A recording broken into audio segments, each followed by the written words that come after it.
Thank you, Archibald. RBS was founded in 1727 as a humble Scottish bank. By the 1990s, being humble was an outdated strategy according to RBS leaders. Aggressive growth became the number one priority. Ultimately, ill-advised management strategies led RBS to be crowned the world's biggest bank for only the briefest of moments. In the late 1990s, Britain's banks carried the UK economy.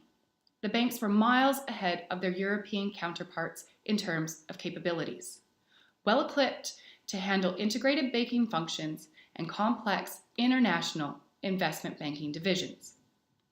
The Bank of England held a lot of sway. Its authority was undisputed.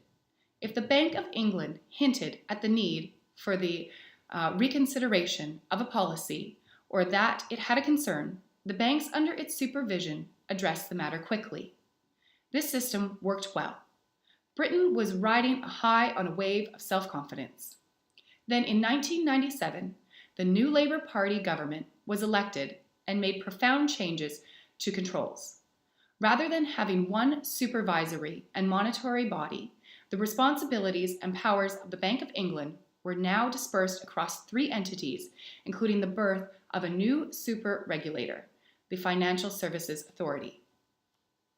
What resulted was a light touch approach to bank supervision. Risk-taking and profit-seeking became the best game in town. And like many banks, RBS was more than happy to embrace the opportunity on the table.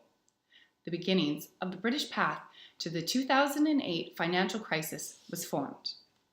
As discussed in Ian Martin's 2013 book, Making It Happen, Fred Goodwin, RBS, and the men who blew up the British economy, Fred Goodwin plays a critical role in our cautionary history from which we continue to learn. One of the first tasks Goodwin executed for RBS before he became CEO was skillfully leading the process of integrating into RBS the newly acquired and much larger English bank NatWest in 2000. That was the first of many acquisitions RBS made in the next 8 years. Goodwin was a brilliant project manager with whom I was fortunate enough to work, largely due to his obsessive attention to detail. Over time, as CEO, Goodwin's attention to detail became misplaced.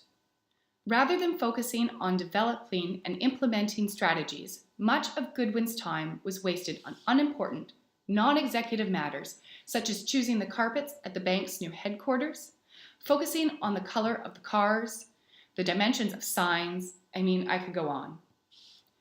Much of the story for RBS' 2008 collapse can be attributed to a failure in governance. A major factor in that failure, a factor that is often forgotten, is that Goodwin was cherry-picked to embrace, then execute a pre-made growth transformation strategy created by Goodwin's successor, Sir George Matheson, who went on to become his first chairman during Goodwin's reign. Yet was it right for RBS to be the world's biggest bank? Did this lofty goal need to be accomplished in only 10 short years? A very direct approach to accomplish this feat was required. Would not a more obliquitous approach have been acceptable? Was this an appropriate operating zeitgeist? As Ian Martin wrote, George Matheson was trying to build something for Scotland. Fred was trying to build something big and global. There was GE, BP, HSBC, and IBM. Fred saw RBS joining these big multinational companies. This unconstrained ambition resulted in a corporate culture in which failure to achieve stretched targets was simply unacceptable.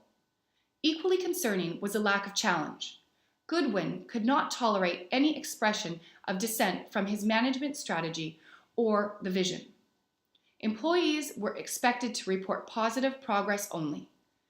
Goodwin possessed an explosive temper and the ability to make or break your career in 5 seconds.